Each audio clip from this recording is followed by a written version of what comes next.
Well, good morning, distinguished ladies and gentlemen. This morning we're going to be talking about the role of the board in cyber risk management in our respective organizations. This is a very important topic because in several organizations now, cyber attacks have been on the increase, and many companies are working very hard, to see how to protect their respective organizations from cyber attacks. And in this particular journey, I think very, very seriously, and many people will agree that the board has an important role to play in protecting these organizations from cyber attacks.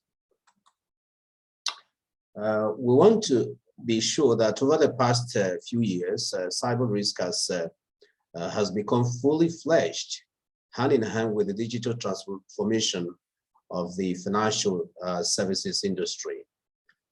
And quite frankly, as cloud computing and distributed transactional capabilities have been embraced as part of the digital age, we have come to see a huge surge in ransom attacks and other types of cyber crime.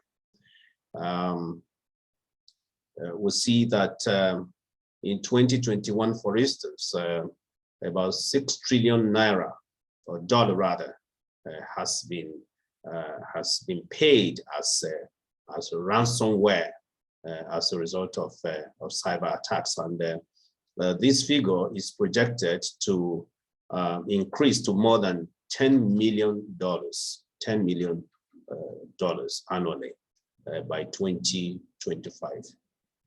And that's a very, very serious, problem in the financial services industry. Now, but why cyber criminals have evolved, realizing some of the financial benefits of their schemes? It has become very, very clear that traditional approaches to assessing and managing cyber risk have remained fairly very, very static. These are clearly qualitative strategies that depend solely on technical components and do not accurately reflect the business objectives of the respective organizations, rendering them quite incapable to account for a firm's true exposure to cyber threats and attacks. So the more that our respective organizations understand our cyber exposure, the easier it will be for non-technical personnel across these enterprises to place in order various remediation strategies to protect and guide risk transfer decisions that are properly aligned with the firm's enterprise risk management strategy. So in order to make sure that cyber risk is embedded in our enterprise risk management architecture, it's very important that we adopt and more advanced what I would call quantitative approach that are able to detect quite easily the threats from financial perspective. So all financial institutions, without any particular exception, have some level of cyber risk framework in place. For instance, in its 2021 Board of Directors survey, Gartner Incorporated found that directors see cyber attacks as one of the greatest business threats that they face. Jerome Powell, the US Federal Reserve Chair, also described cyber attacks as one of the most significant financial stability risk ever. So we come to see that cyber threats can be better managed through the adoption of quantitative, not just qualitative, approaches that offer a means to identify and quantify cyber risk in financial terms.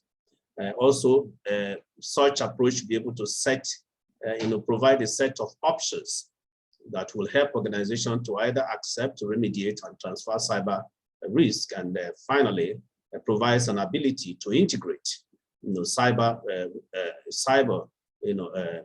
attacks or cyber threats with all other, business risks of the various, organizations. So we are saying that there has to be an enterprise-wide approach to managing and dealing with the issue of cyber threats. So in a sense, we're saying that there has to be a more advanced approach. And here I'm saying that rather than just relying on qualitative approaches, our approach needs to be more quantitative. This is what I call, the more advanced approach. Keeping these requirements in mind, those three requirements which I just mentioned. I'm talking about having a quantitative approach that offers a means to identify and quantify cyber risk in financial terms. Also offers a set of options to accept, remediate, and transfer cyber risk, and an ability to integrate cyber risk with all other risk in the organization, more like an enterprise-wide approach. Now, keeping these requirements in mind, business leaders need to be able to understand how cyber risk impacts operations, revenue, and other margins within the system. Now, if the consequences are too great, then business leaders must seek remediation and transfer options. So now, when we try to formulate, cyber resiliency plans, the board, like I mentioned, has an important role to play. And in playing this role, the board should be able to ask management the following key questions. One, what is our financial exposure to cyber threats? Management should be able to provide board with this information. Number two, what cyber threats are most likely to have a major financial impact on our business? Three, how much financial exposure are we willing to accept across our enterprise and digital supplier ecosystem? So more like our risk appetite for cyber threats. And four, how can we align our budget, implement controls, and optimize risk transfers to address our cyber risk exposure? And finally, the board should be able to ask management, are our digital initiatives being developed in a cyber resilient way? Those are very, very important questions. Now, I believe very strongly that developing a cyber resiliency in our respective organization will require proper oversight from the boardroom based on a clear plan built on very rigorous economic analysis. In the cyber insurance industry's space, for instance, they have been able to establish and understand financial exposure analysis, and they have succeeded also to integrate these analyses into their underwriting standards.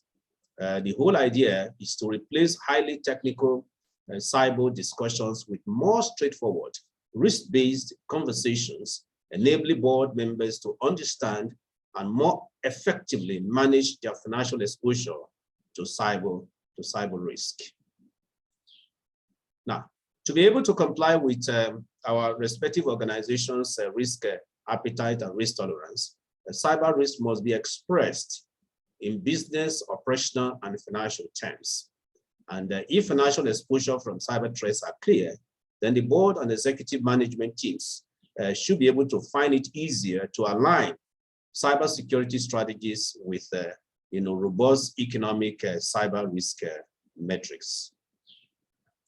And that concludes my thoughts on what I think the board should be doing when it comes to providing resiliency to cyber attacks in our respective organizations.